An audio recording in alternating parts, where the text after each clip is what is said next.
Hoje o vídeo é sobre disputa sonora, tipo quando você tá num lugar muito barulhento, igual uma balada, e aí você tem que ficar falando assim alto, será que isso prejudica a sua voz? Como fazer para isso não te prejudicar? Fica comigo, tá? Comigo! Evolução Fala Belter, tudo bem com você? Eu sou o Beto Soroli, o seu vocal coach na internet. Este é o Revolução Vocal, o canal mais Belter do YouTube. E hoje eu vou falar sobre disputa sonora, que é quando você tá num lugar assim, ó, barulhento, e que você fica tentando falar mais alto do que o barulho, né? Disputar a sua voz com o som ambiente. Será que isso é prejudicial à voz? E como fazer para não se prejudicar, né? Então vamos lá, antes de mais nada, clique em gostei, comenta e compartilha, se inscreva no canal, ativa o sininho para não perder notificação e ó, compartilha mesmo, tá? Porque assim você me ajuda a espalhar a mensagem, o vídeo fica bem aqui no YouTube e vem mais gente pra cá pra gente ajudar, tá bom? É a revolução vocal, tem que acontecer e é dessa forma, com a sua ajuda. Vamos lá, disputa sonora. Eu tô chamando de disputa sonora, né? Quando você disputa com o som ambiente.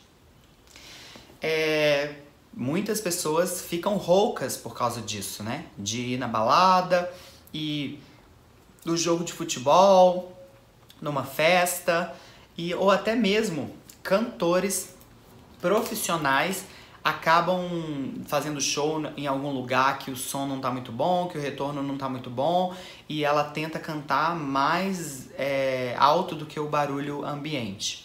E aí, ou ela tenta cantar para se ouvir naquele lugar cheio de ruído, cheio de barulho e com um ambiente sonoro que meio que tá engolindo assim, né? E aí acaba cansando a voz, acaba se prejudicando, acaba ficando rouco. Se ficou rouco, gente, é porque o negócio tá feio mesmo, né? É porque o bicho tá pegando.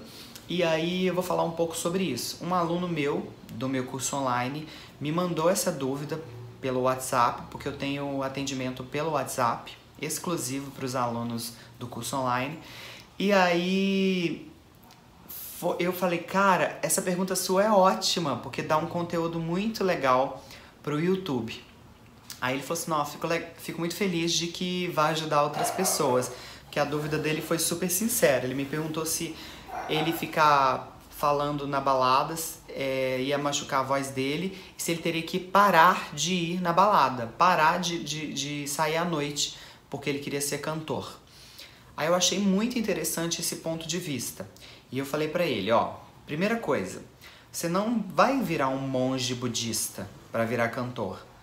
Imagina se você tiver que abdicar de um monte de coisas para virar cantor.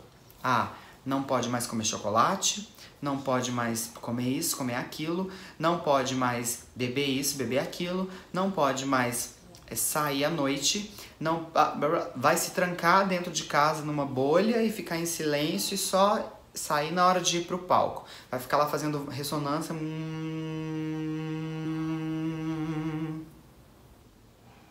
E depois só abre a boca para ir no palco. Não vai conversar mais, não vai mais se divertir, não vai conversar mais, não vai mais se divertir.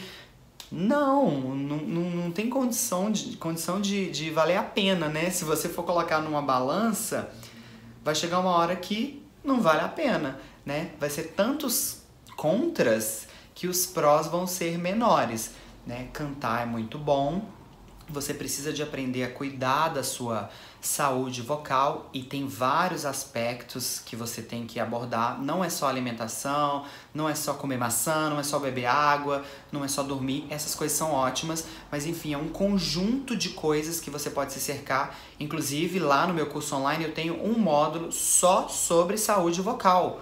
E eu fiz uma apostila para os meus alunos, assim, só de saúde vocal, porque tem coisas que a gente não imagina mesmo que a gente pode fazer que vão beneficiar a nossa voz.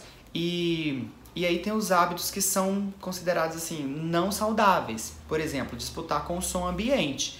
Realmente, se você estiver numa balada e você ficar tentando falar mais alto do que o tum-chitum, você vai se cansar, porque você não está se ouvindo direito. Imagina, Aquele som tá ali te engolindo.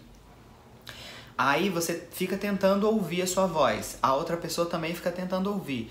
Aí você começa a fazer força pra sua voz metalizar e ela furar aquela frequência ali.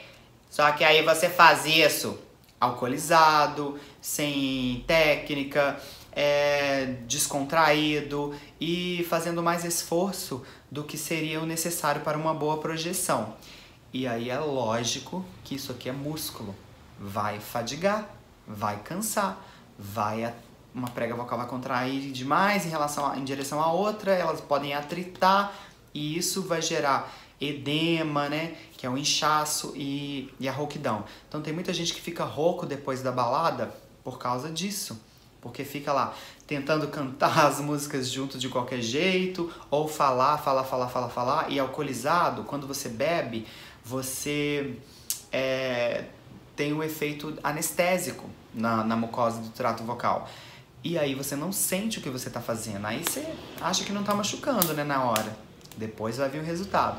Além disso também, o álcool, ele resseca o trato vocal, ele resseca a mucosa. Então, a mucosa, ela precisa de estar lubrificada para ela mexer bem.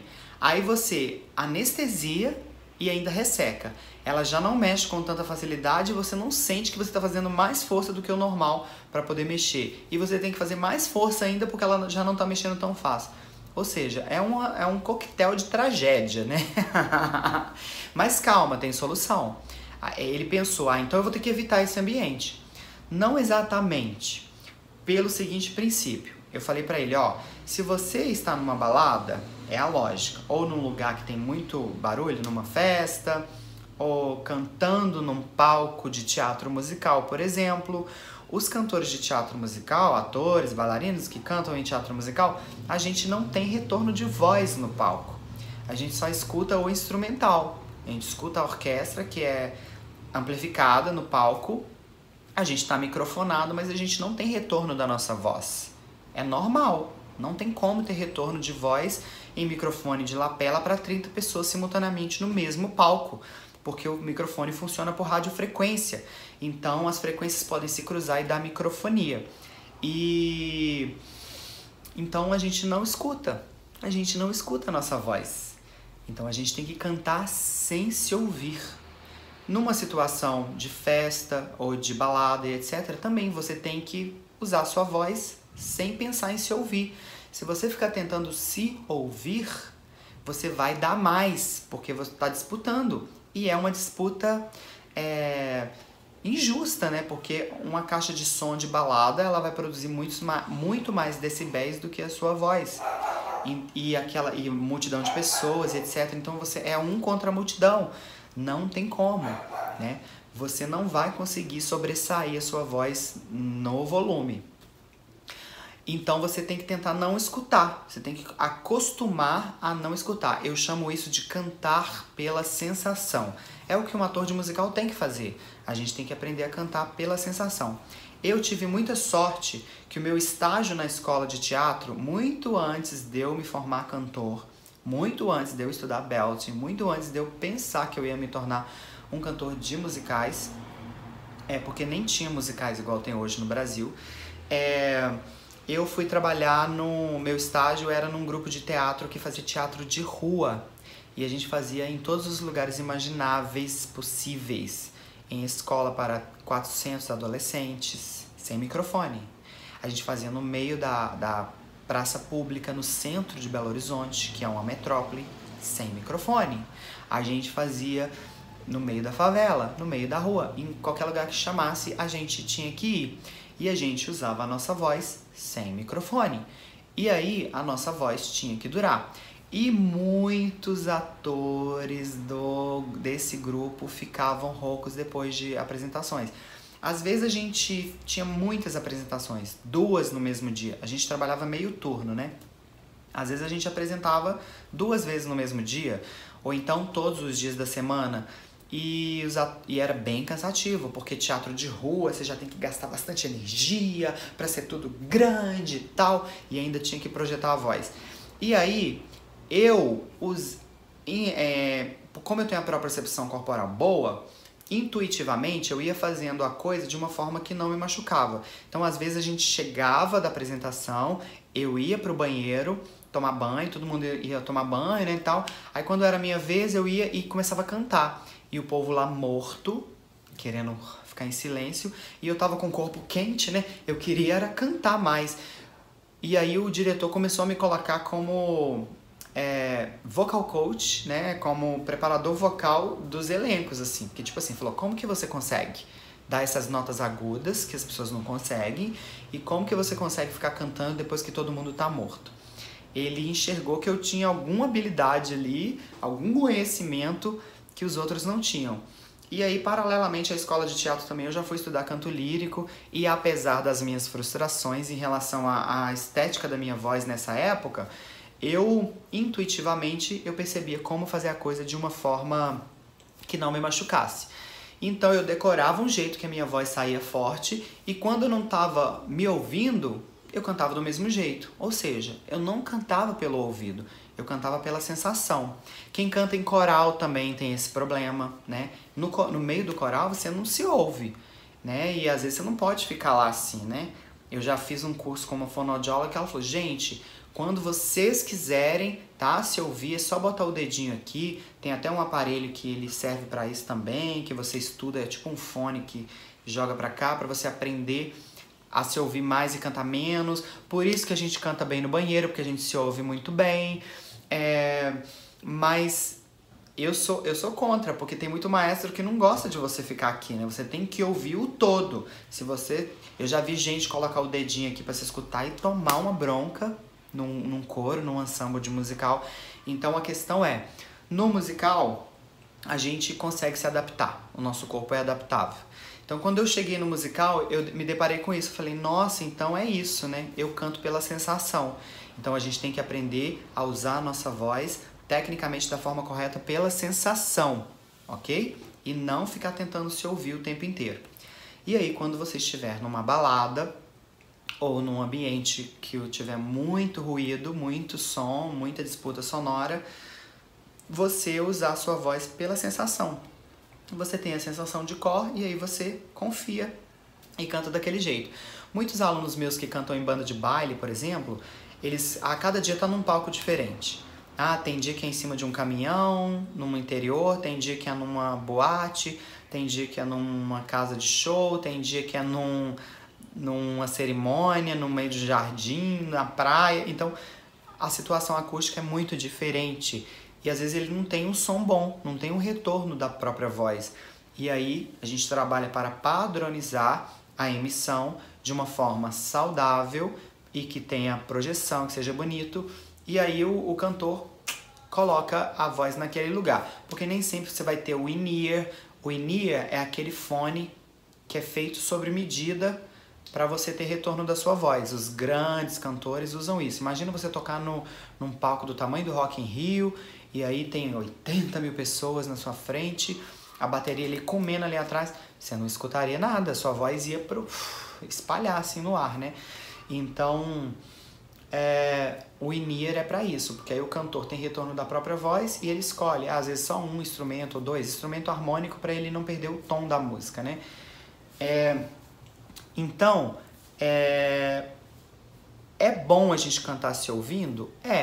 Que aí você tá tendo retorno ali, você vai tá tendo real, por isso que a gente cantar no banheiro é gostoso, porque o banheiro é o que? É pequeno, a parede é lisa, a gente canta, bate e volta, a gente se escuta mais, faz menos força, dá menos voz no banheiro do que em outros lugares, só que essa situação não é a situação real, não é.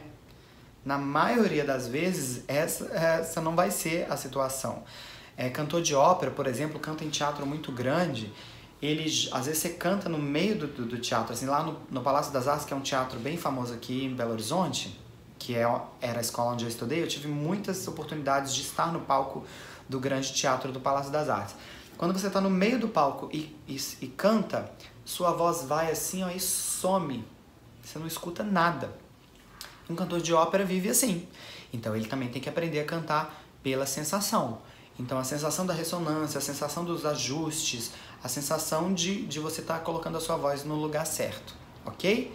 Então, cantar pela sensação é a grande solução para você não disputar com o som. Mas tem outras coisas também que você pode fazer, tá bom? Que é muito interessante. Por exemplo, você tá numa balada, você pode gesticular. Você quer falar com uma pessoa? Oi, tudo bem? Quero falar com você. Se for muito importante, aquele crush, você chama ele no canto. Gesticula, né? Essa é uma estratégia que eu passo muito para professores também, que tem que usar a voz para dar aula para muitos adolescentes ou crianças, de você aprender a se expressar com a linguagem corporal também, para você não utilizar tanto a sua voz, porque quando você tiver que disputar com uma massa sonora muito grande, você vai perder, porque você é um só.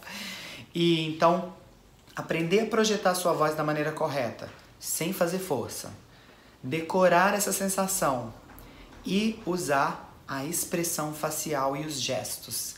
São 3 estratégias que vão te ajudar muito a poupar a sua voz, tá bom?